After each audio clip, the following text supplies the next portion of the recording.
오늘 하나님의 말씀 요한복음 3장 14절, 15절 두 구절 말씀입니다. 우리 함께 한 목소리로 합독하겠습니다. 시작! 모세가 광야에서 뱀을 든 것 같이 인자도 들려야 하리니 이는 그를 믿는 자마다 영생을 얻게 하려 하심이니라. 자, 아멘. 오늘 말씀의 제목 함께 읽겠습니다. 시작! 네, 십자가를 바라보라. 네. 우리가 지난 시간 나눠보았던 말씀의 제목을 기억하시나요? 뭐였어요? 십자가를 자랑하라 라는 말씀이었죠. 우리가 십자가를 깨닫게 되면요, 내가 지금껏 자랑으로 여겼던 것들을 자랑으로 여기지 않을 만큼 가치가 없음을 깨닫게 된다고 했어요. 왜요? 가치 비교가 되기 때문이죠. 십자가를 알게 되니 십자가에 비하면 내가 갖고 있는 것들, 내가 쌓아 올린 것들이 더 이상 타인에게, 나 자신에게 자랑할 만하지 않게 된다는 것을 나누었어요. 한 주간 여러분들이 자랑하며 살아왔던 것들은 무엇이었습니까? 십자가를 묵상한 시간들이 있으셨나요? 저도 진짜 궁금하긴 했습니다. 십자가를 묵상하신 분들이 계셨을까? 저는 계셨을 거라고 믿습니다. 앞으로 십자가 복음이 오늘을 포함해서 3번 남았어요. 제가 이 주제를 나누며 진짜 원하는 것은 피상적인 십자가가 아니라 여러분들의 마음 가운데 십자가가 새겨지기를 원해요. 깨달아지기를 원하고 그 은혜가 누려지기를 소망합니다. 자, 오늘은 십자가를 바라보라. 십자가를 바라봅시다에 대한 주제로 말씀을 나누려고 합니다. 자, 우리는 무엇을 바라봅니까? 주로 유익한 것을 바라봐요. 또는 흥미로운 것을 바라봅니다. 흥미롭진 않지만 나에게 정말 유익하다는 것을 알면 그래도 인내하면서 바라보죠. 유익한 걸 아니까. 반대로 유익하지는 않지만 정말 흥미로우면 몇 시간이고 바라볼 수 있어요. 요즘에 그거 재밌잖아요. 나는 솔로 보십니까? 여러분 너무 재밌는 캐릭터분들이 많으시죠. 그거 어때요? 유익해요? 유익할 수도 있죠. 유익할 수도 있지만 사실 유익보다는 흥미로우니까 볼 수가 있는 거예요. 현대 그리스도인들이 갖고 있는 가장 큰 문제가 뭔지 아세요? 여러 가지가 있겠지만 성경을 잘 안 본다는 겁니다. 찬양 많이 듣고 좋아하는 목사님의 설교도 찾아서 들을 수 있어요. 하지만 성경은 평균 그리스도인들이 하루에 10분도 보지 않는다고 해요. 10분은 많이 보는 거라고 합니다. 그 이유가 뭘까요? 왜 성경은 안 보고 반면에 찬양과 설교는 또 비교적 많이 들을까요? 찬양은 일단 우리의 신앙과 더불어 우리의 감정에도 많은 영향을 미칩니다. 평온하게도 하고요. 비교적 빠른 시간 안에 찬양은 감동을 줘요. 그래서 그것을 얻기 위해 좋은 찬양팀의 찬양을 틀어서 몇 시간 들을 수 있죠. 신앙에 유익이 있습니까? 없습니까? 있죠. 저도 많이 들어요. 운전할 때는 무조건 찬양 틀어놓습니다. 설교를 찾아 듣는 것도 비슷한 측면이 있고요. 하지만 성경은 어떨까요? 비교했을 때 오리지널 원작자 하나님의 말씀이라는 사실을 모르는 사람이 있습니까? 없어요. 너무나 중요하다는 것 기독교인들은 다 압니다. 실상은 어떨까요? 아는데 우리의 마음속에는 그리 유익해 보이지가 않는 거예요. 또한 흥미롭지도 않습니다. 내가 책상에 앉아서 성경을 펴서 읽고 있으면 빠른 시간 안에 감동도 오지 않는 것 같고 빠른 시간 안에 큰 변화가 오지도 않는 것 같다는 말이죠. 그래서 성경은 다른 것들에 비해서 뒷전이 되는 거예요. 목사님들이 그런 이야기 하죠. 우리 영혼의 집밥이 무엇이냐? 이런 얘기도 해요. 담임 목사님의 설교다. 본교회 목사님의 설교가 집밥이다 이런 얘기 하지만 정말 그렇습니까? 우리의 집밥이, 그리스도인의 집밥이 담임 목사님의 설교일 수 있을까요? 뭐 그렇게 생각하면 담임 목사는 좋을 수도 있는데 그게 아니라 성경 자체가 집밥이에요. 성경 자체가 우리 영혼의 영원한 집밥입니다. 그 어떠한 유명한 설교, 그 어떠한 화려한 설교도 성경의 발꿈치도 따라올 수가 없습니다. 자, 여러분들은 어떠셨어요? 한 주간 무엇을 바라보며 살아오셨습니까? 현대인들은 다 비슷할 것 같아요. 아마 스마트폰이 독보적이지 않을까요? 저는 제가 쓰는 휴대폰에는 이런 기능이 있어요. 여러분들도 다 저랑 비슷한 핸드폰 쓰시는 것 같은데 스크린 타임. 다른 핸드폰에도 있나 모르겠네요. 스크린 타임이라고 있는데 어떠한 어플을 가장 많이 썼는지 통계가 나와요. 저도 궁금해서 찾아봤더니 제가 이 기능을 꺼놓고 있었더라고요. 그래서 어떤 어플을 가장 많이 봤는지 몰랐어요. 뭘까요? 과연 성경 어플일까요? 유튜브일까요? 아마 유튜브일 것 같아요. 왜냐하면 저는 성경을 책으로 보기 때문에 아마 유튜브지 않을까라는 생각이 들어요. 이 스크린 타임을 통해 알 수 있는 사실은 내가 무엇에 가장 많은 영향을 받고 있냐를 보여주는 거예요. 내가 무엇을 보기를 원하느냐, 무엇에 흥미를 갖고 있느냐를 보여줍니다. 통계에 나오지도 않는 어플 있잖아요. 스크린 타임에 아예 있지도 않은 어플은 누가 삭제해도 모를걸요. 자, 여러분 성경 어플이 있어요? 제가 몰래 여러분들 핸드폰을 가져다가 성경 어플을 삭제합니다. 며칠 만에 눈치를 챌 수 있습니까? 하루 만에 7일이요? 네. 하루 만에 눈치를 채시기를 앞으로 그렇게 되시기를 주님의 이름으로 축복을 합니다. 자, 현대 그리스도인들이 성경을 너무도 읽지 않는다는 말씀을 드렸어요. 이와 동일하게 십자가의 가치와 그 중요성을 잊고 살아가는 성경처럼 십자가도 잊고 살아가는 그리스도인들이 참 많은 것 같아요. 그 이유는 성경을 찾지 않는 이유와 바라보지 않는 이유와 동일해요. 현실적으로 예수님의 십자가가 내 삶에 유익한가? 그렇게 유익한가?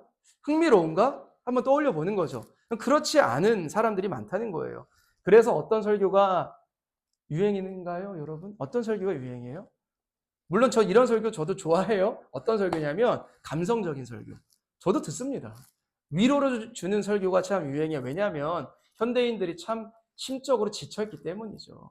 그래서 이렇게 마음을 만져주고 터치해주는 설교가 유행인데 저도 좋다고 생각은 해요. 하지만 위로도 받고 감동도 받았는데 마음의 십자가가 하나도 안 남는 거죠. 예를 들어서 하나도 십자가의 은혜가 없는 거예요. 위로는 받았는데 그거는 사실 진짜 하나님이 주시는 참된 은혜라고 할 수 있을까라는 의문은 들어요. 하나님이 주시는 참된 은혜와 나를 힘있게 살아가게 하는 능력은 십자가를 통하여 십자가를 거쳐서 우리의 영혼에 흘러 들어옵니다. 제가 이렇게 저렇게 십자가의 가치를 설명드리고 있어요. 그런데 정작 여러분들 마음에 십자가가 유익하게 느껴지지 않는다면 어떨까요? 여러분들이 생각했을 때 유익하지도 않고 십자가가 흥미롭지도 않은 거예요. 제가 이렇게 아무리 외쳐도 여러분들은 십자가를 안 볼 거예요. 왜냐하면 사람은 나에게 유익한 것을 깨달았을 때, 나에게 흥미가 있고 감동이 될 때 그것을 바라보는 본능이 있기 때문이에요. 그래서 여러분들에게 십자가가 유익함을 아셔야 돼요. 십자가가 정말 하나님의 사랑의 찐 사랑임을 깨달으셔야만 우리가 삶 속에서 십자가를 바라봅니다. 그것을 깨닫기를 제가 원하는 거예요. 그것을. 구약의 민수기 21장을 딱 펴잖아요. 어떤 사건이 나오냐면 바라보는 거에 대한 말씀이 나와요. 바라봄. 놋뱀 이야기를 들어보셨어요? 여기 그림에 잘 나오죠? 놋뱀.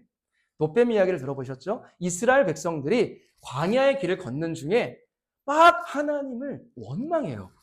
하나님을 대항하기 시작합니다. 불평합니다. 하나님께서 해주신 좋은 일은 다 잊어버려요. 그리고 조금의 불편한 일이 생기자 하나님 탓을 하기 시작합니다. 과장해요. 하나님께서 하지도 않은 일들을 부풀려서 하나님 때문이다, 모세 때문이다 손가락질합니다. 그러자 하나님의 진노하심으로 말미암아 그들이 사막에 있는 불뱀, 독뱀, 불뱀에게 물려 죽기 시작합니다. 사람들은 이렇게도 얘기해요. 아, 하나님 어떻게 저러시냐? 하나님이 어떻게 사람들을 불뱀에 물려 죽게 하실 수 있냐? 너무하신 거 아니냐? 잘 생각해 보면요. 그들 곁에 없던 불뱀이 갑자기 생겨난 게 아니에요.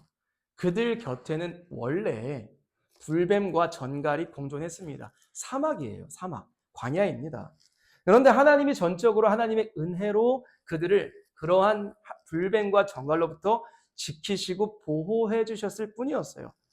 하지만 지금은 그들이 하나님을 대항을 하자, 하나님을 떠나자 하나님의 보호하심을 거두신 것 뿐이에요. 자, 그렇게 불뱀에 물려 그들이 너무나 고통스러워지자 다시 하나님께 기도합니다. 모세에게 와서 살려달라고 소리치기 시작해요. 나 좀 살려줘. 나 좀 고쳐줘. 우리 가족 좀 살려줘. 외칩니다. 그래서 민수기 21장 7, 8절을 보면 이렇게 기록을 해요. 함께, 좀 길지만 함께 읽겠습니다. 시작. 백성이 모세에게 이르러 말하되 우리가 여호와와 당신을 향하여 원망함으로 범죄하였사오니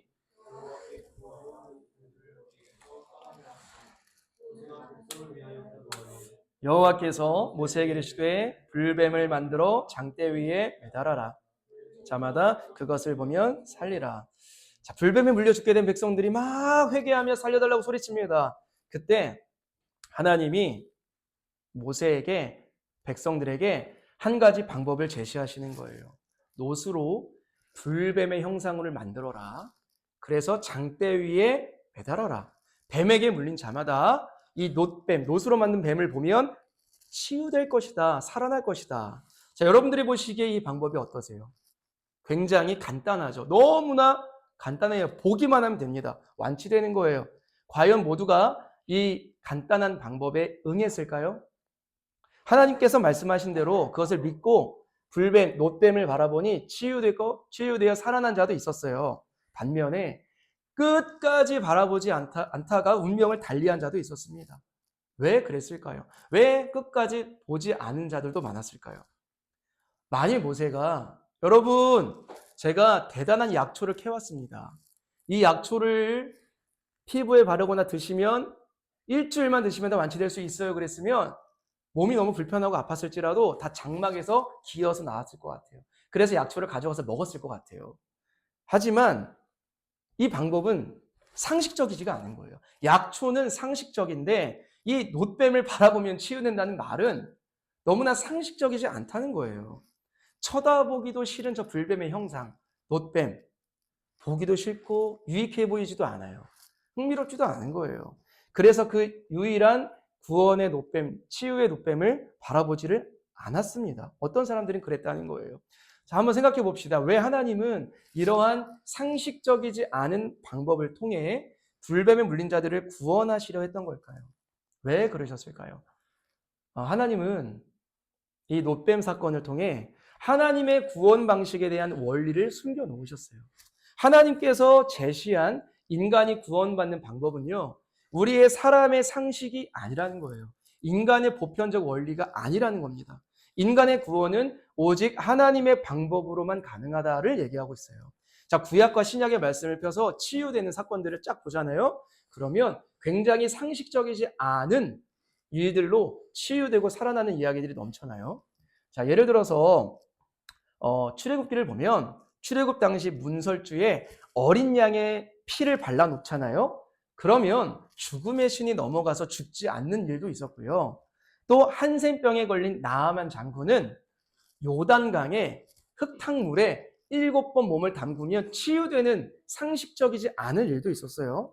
또 신약으로 넘어오면 예수님은 손에다가 침을 발라서 이 눈이 보이지 않는 시각장애인의 눈에 바르시니 치유되는 사건도 있었어요. 이게 상식적일까요? 침 바르면 눈이 낫나요? 아니잖아요. 또 뭐가 있었어요? 어떤 여인은 예수님의 옷자락을 만지자 혈루병의 근원이 나았다고 또 선포를 합니다. 상식적이지가 않아요. 자, 이런 치유들이 다 무엇을 가리키고 있어요? 십자가를 가리키는 거예요. 예수 그리스도의 하나님의 구원 방식은 사람의 상식을 초월함을 나타냅니다. 그런 원리를 숨겨 놓으신 거예요. 실제로 예수님은 이 놋뱀 사건 있죠. 모세가 장대에 놋뱀 달아서 놋뱀 바라보면 살아난다는 사건을 예수님이 훗날 지실 십자가와 연결시키세요. 그렇게 말씀을 하세요. 요한복음 3장 14, 15절 함께 읽겠습니다. 시작. 모세가 광야에서 뱀을 든 것 같이 인자도 들려야 하리니 이는 그를 믿는 자마다 영생을 얻게 하려 하심이니라. 아멘. 자, 모세가 장대 위에 매달았던 놋뱀과 같이 나 또한 십자가에 매달릴 것이다. 불뱀에 물린 자들이 놋뱀을 바라보자 치유받고 구원받은 것처럼 죄의 권세 아래에 있는 멸망당할 수밖에 없는 모든 영혼은 십자가에 달린 나를 바라보면 죄에서 사함받아 영생을 얻으리라. 라고 놋뱀과 십자가를 매칭시키십니다. 자, 어때요? 인간의 보편적 상식으로 보면 예수님이 말씀하신 게 상식이에요? 비상식이에요? 우리의 생각, 인간의 생각으로. 얼핏 보면 놋뱀을 바라보면 구원을 받는다는 말과 십자가를 바라보면 구원을 받는다는 말은 별반 다르지가 않아요. 둘 다 똑같이 비상식적입니다. 아니 무슨 십자가에 달린 예수를 바라봐야 구원을 받냐? 남들보다 조금 더 도덕적으로 살아야, 범죄를 저지르지 않아야, 잘 반성하고 불쌍한 사람들 도와주면 살아야 구원받지. 이게 우리의 인간적 보편적 구원의 원리잖아요. 십자가가 나에게 무슨 유익이 있냐 라고 생각할 수가 있지 않겠습니까? 바울도 이 사실을 알고 고린도전서 1장 18절에서 이렇게 말을 했어요. 함께 읽겠습니다. 시작. 십자가의 말씀이 멸망할 자들에게는 어리석은 것이지만 구원을 받는 사람인 우리에게는 하나님의 능력입니다. 아멘.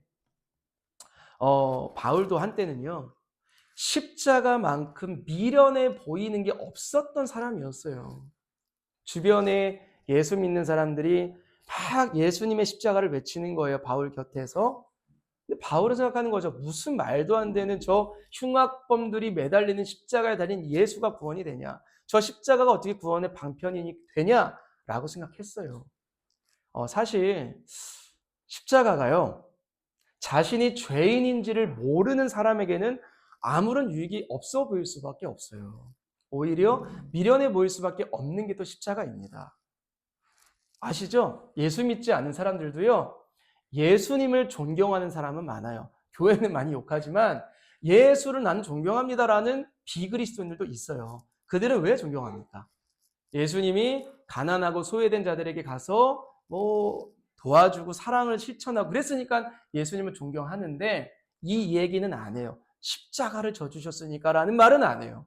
우리는 그것 때문에 예수 믿는 건데, 그들은 십자가는 예수님의 존경할 부분으로 생각하지 않습니다. 왜 그럴까요? 그들이 아무리 예수를 존경해도 자신이 죄인인지를 모르는 사람에게는 십자가를 이해할 수 없는 영역이에요. 아무리 존경해도. 자, 조선시대 때 우리나라에 어떤 선교사님이 왔어요. 마을 주민들의 건강을 체크해 줍니다. 그런데 그 마을에 폐혈증과 같은 전염병이 돌고 있다는 사실을 알게 돼요. 그래서 이 선교사님이 갖고 있던 페니실린을 그 마을 주민들에게 거저줍니다. 먹으라고 권유하는 거예요. 이거 먹으면 낫습니다. 전염병 걸려 있어요, 여러분들 지금. 이거 먹어야 나아요 라고 권유합니다. 그런데 마을 주민들이 봤을 땐 너무 알약이 이상한 거죠. 우리나라의 약이랑 비교해 보면 너무 이상한 약이잖아요. 너무 이상한 약이라서 먹기가 싫은 거예요. 그리고 자신들이 전염병에 걸렸다는 사실 또한 인정하지를 않습니다. 그래서 그 약을 땅에 묻어버리고 그 선교사를 이상한 사람 취급을 합니다. 시간이 지나 그들은 병세가 악화되었고 죽음을 맞이한 자들이 많았다고 해요. 자, 십자가가 무엇입니까? 무엇이에요? 우리의 죄를 해결할 수 있는 유일한 페니실린 것 같아요. 누가 이 십자가를 바라보겠습니까? 누가 페니실린을 먹었겠어요? 누가 십자가를 바라보겠습니까? 자신이 하나님 앞에 철저히 죄인이라는 사실을 인정하는 자가, 그 죄로 인해 멸망당할 수밖에 없는 자임을 인정하는 자가 유일한 구원의 길인 십자가를 바라보지 않을까요? 왜요? 내가 죄인임을 인정해야 유익해 보여요. 내가 죄인임을 알아야 십자가가 사랑으로 보여요. 그래야 십자가를 바라본다는 거예요. 세상 사람에게는 십자가만큼 미련해 보이고 비상식적인 게 없지만 예수님을 믿는 죄인됨을 아는 우리에게는 십자가만큼 상식적인 게 없는 거예요. 죄가 뭘까요? 여러분들은 죄가 무엇이라고 생각하십니까? 세상은 뭐라고 말해요? 내가 행한 일에 대해서 죄를 물어요. 거짓말 한 거, 폭력을 한 거, 음란한 행위를 한 거, 도둑질을 한 거 같이 행위의 결과물을 보고 죄인인지를 따집니다. 하지만 하나님은 무엇까지도 죄로 보십니까? 그 마음을 살피신다. 그 마음의 중심을 살피신다. 라고 하세요. 미워하는 마음, 위선적인 마음, 음욕을 품는 마음까지도 예수님은 다 그 마음까지도 죄로 보세요. 우리 눈에 안 보일 뿐이지 예수님의 눈에는 4K보다도 더 선명하게 우리의 마음의 죄가 보여요. 선명히 보세요. 그런데요, 잘 들어보세요. 마음에 품은 것까지 죄라고 하는 거에 대해서 이상한 사람도 있거든요. 그런데 예수님을 믿지 않아도 생각해보면 마음에 품은 것도 죄라고 생각 들 수 있어요. 그거는 우리의 보편적인 생각에도 맞아 떨어져요. 왜냐하면 예를 들어 볼게요. 제 생각이 이제부터 다 보여요. 말풍선에 제 생각이 딱 보이는 거예요. 제가 아내랑 길을 걷고 있습니다. 근데 어떤 여성분이 지나가네요. 제가 생각만 했어요. 저 여성분 아름다우시다 했는데 말풍선에 뜨는 거예요. 저 여성분 아름다우시다. 근데 아내가 제 말풍선을 보는 거예요. 여보, 지금 뭔 생각했어? 나 생각 뭐 했는데 다 보이는 거죠. 그럼 아내가 이렇게 할까요? 여보, 생각만 했으니까 여보는 죄 지은 거 아니야. 내가 그냥 넘어갈게. 생각은 죄가 아니니까. 라고 할까요? 아니면 지금 뭔 생각하는 거야? 당신 미쳤어? 이러면서 저는 이제 큰일이 나겠죠. 생각만 한 것도 죄가 됨은 우리가 신앙이 없어도 상식적으로 알 수 있는 부분이 안 보일 뿐이지. 안 보일 뿐이지. 생각조차 죄가 될 수 있는데 이 생각은 우리 눈에 안 보여요. 근데 예수님에는 다 보이는 거예요. 하나님의 눈에는 우리의 생각이 파노라마처럼 다 보이는 거예요. 근데 놀라운 것이 뭐예요? 나의 생각까지도, 나의 생각에 있는 나쁜 것까지 더 알고 계시는 예수님이 나를 용납해 주셨다는 거예요. 나를 사랑해 주셨다는 거예요. 생각도 다 아시는데 예수님이 나를 위해 십자가 지셔서 죽어 주셨다는 거예요. 용서해 주셨다는 거예요. 이것이 놀라운 사실이 아니겠습니까? 십자가를 바라보라는 말이 여러분 조금은 추상적이기도 하죠. 좀 그렇게 느껴지죠. 그래서 제가 예를 두 가지 정도를 들어볼게요. 제가 청년 때에 저 스스로에 대해서 막 낙심할 때가 있었어요. 좌절할 때가 있었어요.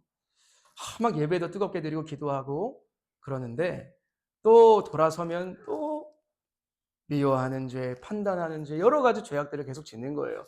회개해도 또 죄 짓고 회개해도 또 죄 짓고 똑같은데 또 짓고 막 이러면서 스스로에 대해서 낙심이 됐어요. 나 왜 이러지? 나 예수 믿는 거 맞아? 왜 이렇게 나 변화가 없어? 나 진짜 왜 이러지? 나 진짜 그리스도인 맞을까? 라고 막 낙심을 하는데 문득 이런 생각이 들더라고요. 그래서 예수님이 나 같은 죄인을 위해서 죽을 수밖에 없었구나. 내 죄가 요만큼이면 죽을 필요는 없지. 그런데 내 죄가 얼마나 크면, 내가 얼마나 낙심할 수밖에 없는 죄인이면 예수님이 십자가에 죽어서 나를 구원할 수밖에 없었는가 라는 생각이 들었어요. 그래서 내가 바라봐야 될 것은 매일 넘어지는 나의 모습이 아니라, 그리고 다시 결단하는 나의 용기와 결단이 아니라, 나의 의지가 아니라, 나의 능력이 아니라 저 십자가를 바라봐야겠구나.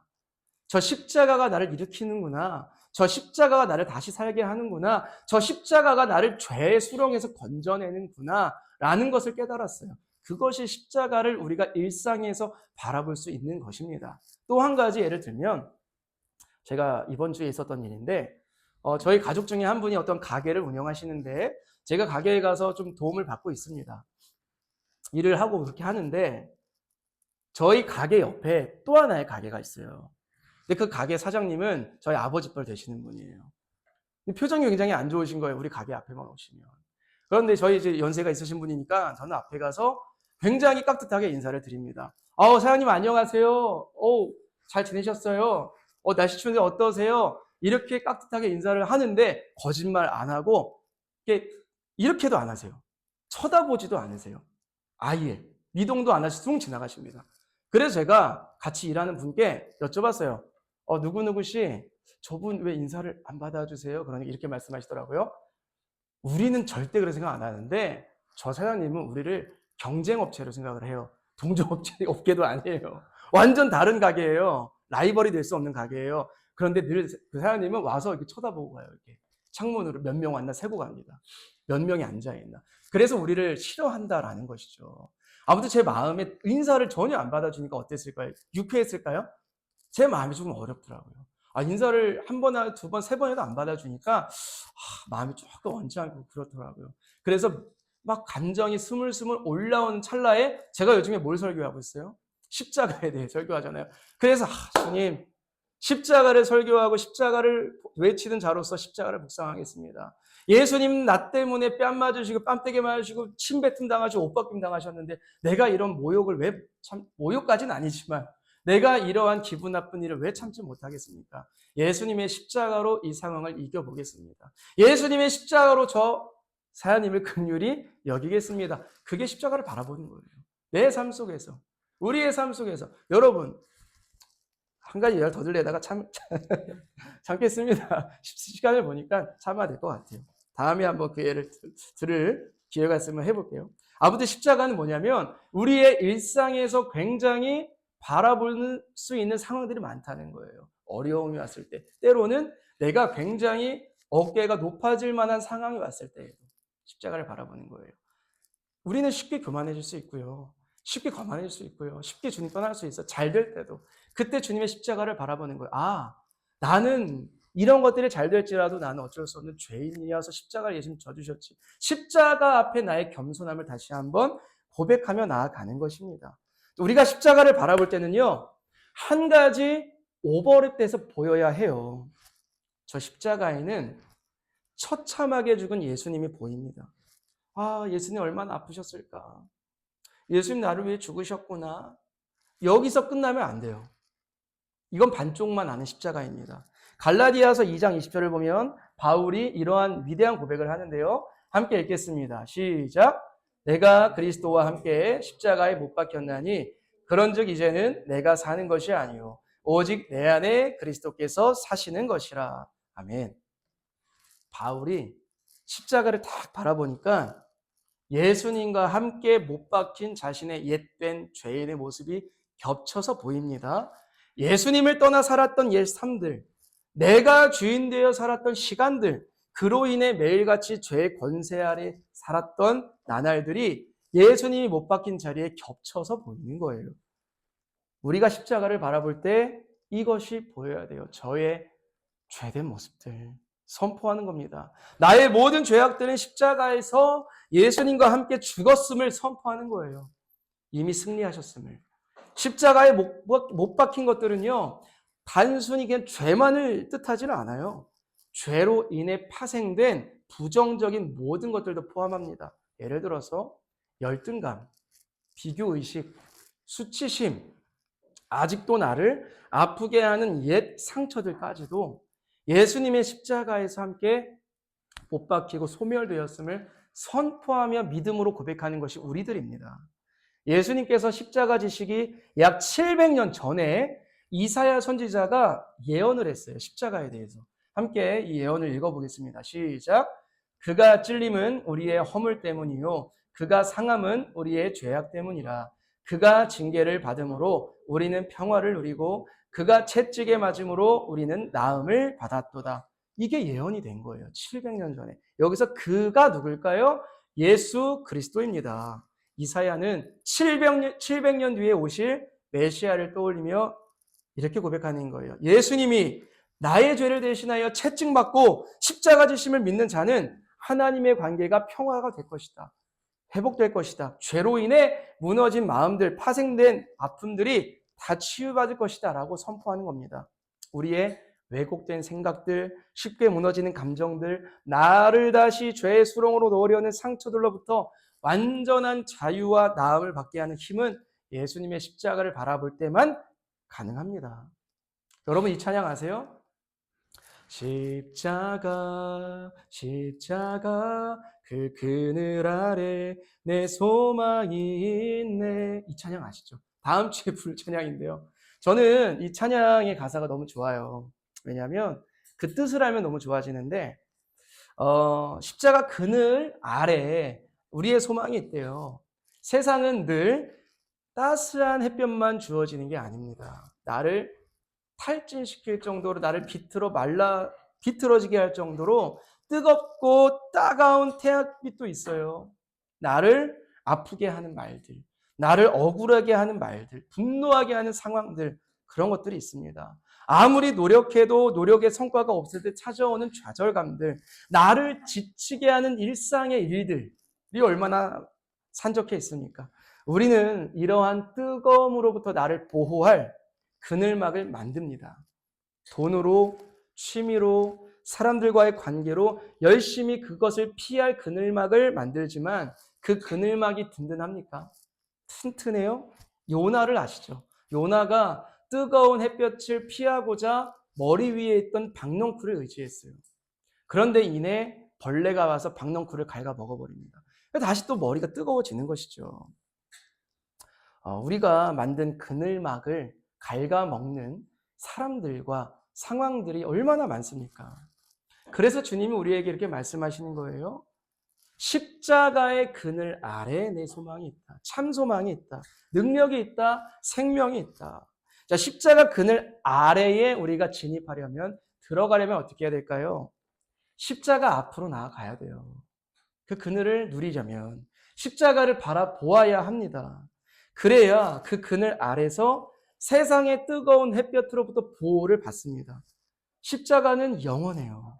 쇠하지 않아요. 변질하지 않습니다. 그렇기에 그 그늘 또한 나를 떠나지 않아요. 그 그늘 밖으로 나가는 것은 우리 자신이에요.